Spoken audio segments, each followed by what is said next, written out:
I think that they should be the favorites in the NFC. It's my biggest takeaway. I think that what Aaron Rodgers did yesterday was incredible, and also it feels like he's wrapped up the MVP trophy with Patrick Mahomes having another, I guess not another, but having an uncharacteristically bad week, and then Aaron Rodgers going out there and cooking in the snow as if he is in the friendliest confines. Like, that's tough. Even though it seems like they're comfortable playing in those conditions, that's tough for anybody to move in. I don't care how long your cleats are or how your hand warmers work. It's tough to throw a ball in that situation. It's tough to get open in that situation. And what they did was impressive. And I'm not sure, even though their defense has some weaknesses, I'm not sure that anybody in the NFC is going to be able to come into Lambeau and beat them.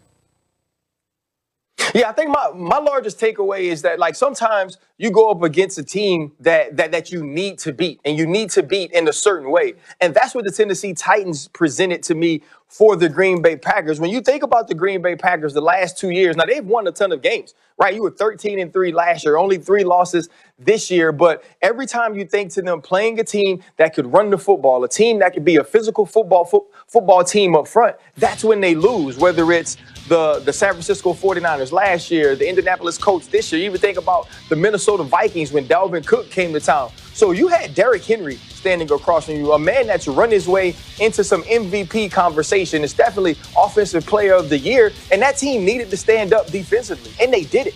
And then you watched outside, whether it was Kevin King, Jair Alexander, who's ascended into the top of the cornerback conversation, those dudes locked up. And so I don't care, Dom talked about the Pittsburgh Steelers and the conversation being whenever you compare a team to the Kansas City Chiefs, they're all going to pale in comparison. But that's what it is, right? For the time when the Golden State Warriors were the Golden State Warriors before they got KD, it was, can you put a team together that's good enough to beat them? Well, that's who the Kansas City Chiefs are now. When you watch Green Bay play last night, you say, you know what? This team can. This team has a quarterback that can play with them. This team has a defense who's now playing better football. And so you start to see those things, you get excited. When Aaron Rodgers, man, like I said earlier, when he runs the football, gets clipped, and he's looking at you with that side eye smiling, you start to know dude's in his bag. He's feeling comfortable. He's in such a different place from where he was in April when the Green Bay Packers drafted Jordan Love. See, those 2 fingers of scotch for Jordan Love was so he could calm down and not go in the building and choke somebody. Now the 2 fingers of scotch is because I know I really ain't got to do nothing until late next week because we're balling like that. And for this defense to step up, hit Derrick Henry in the mouth, to turn over Ryan Tannehill twice, it's shown growth. It's shown that the one weakness on this team has now at least become good enough to have them in every football game. And now number 12 got to go be number 12. And you believe in that. You're confident in that. And so they proved something last night that I don't think they just had to prove to us, that they had to prove to themselves. And you got to be feeling good if you're Matt LaFleur and the Green Bay Packers.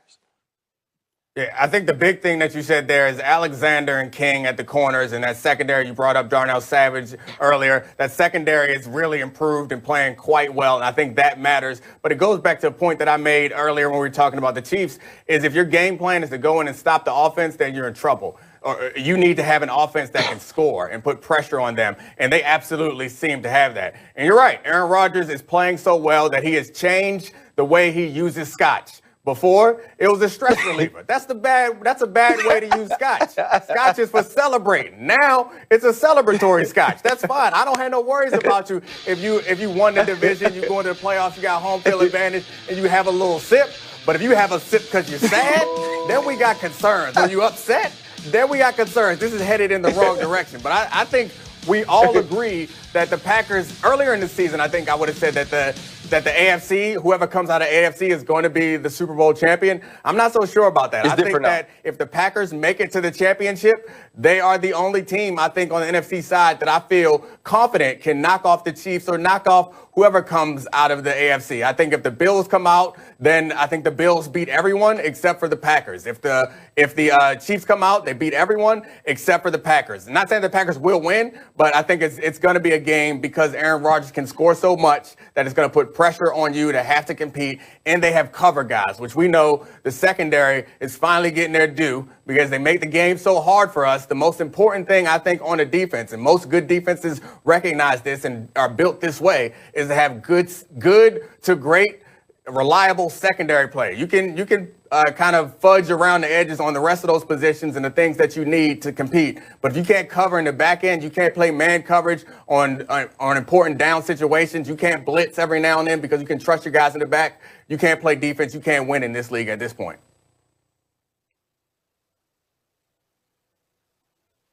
I have a question. After last night, we saw Aaron Rodgers really go off for 4 touchdowns, and now as a result, he is in the lead in the MVP race over Pat Mahomes.